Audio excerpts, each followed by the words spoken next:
rotate point B, negative 3, 8, 180 degrees about negative 2, 5.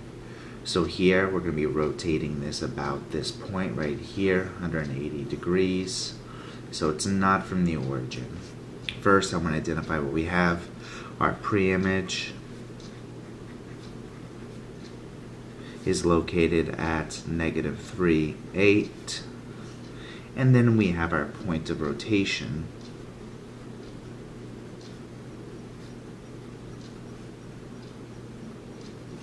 which is located at negative 2, 5. So one of the most important things we need to do is I want to keep it consistent with the coordinate notation rules for the origin. So first I need to find the difference between the pre-image and the point of rotation to show the offset between these points between each other. So if the point of rotation was the center, then where's the location of the pre-image? And that's how we're going to do that. So first I'm going to denote two variables. I'm just going to use M and N. It's just something that is consistent for me. Whatever works best for you is what I think is always great. So M is equal to negative 3 minus negative 2, which would get us M is equal to negative 3 plus 2, which would get us negative 1. The N value in relation to the location of this point would be 8 minus 5. Get N is equal to 3. So our point's location in relation to the point of rotation would be negative 1, 3. So if this was the center at 0, 0, then this would be located at negative 1, 3. So let's start highlighting some important things. M is negative 1, 3, and our N is at 3. Another important part for this to work is we need our point of rotation. We have right there our 5 for our Y, and then we have negative 2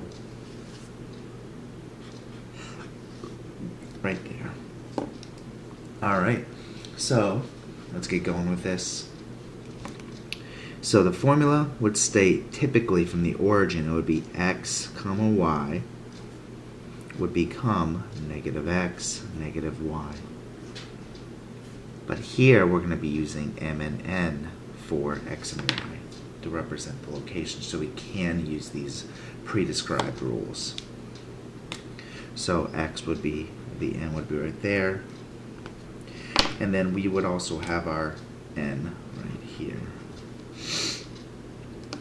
Alright, and the only difference now is we have to add the point of rotation to represent the distance from the origin. So it's not just so it's not in the wrong location. This allows us to have the correct location every time. Alright, so let's do that.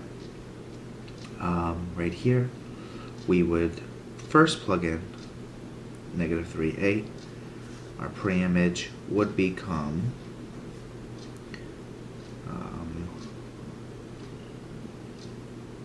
negative, negative 1 plus negative 2, comma, and then we would do negative 3 plus 5. So what we did there is we included our M right here, and right here this is our value of A, where we're rotating from, that center, that negative 2. And we have right here our N value, and lastly we have our value of right here, V. Alright, so we get right here negative 1 plus negative 2. This would actually be 1 plus negative 2, so we get negative 1. Then negative 3 plus 5 gives us a 2. So if we were to rotate point B about negative 2, 5, it would end up at negative 1, 2. So B prime is at negative 1, 2.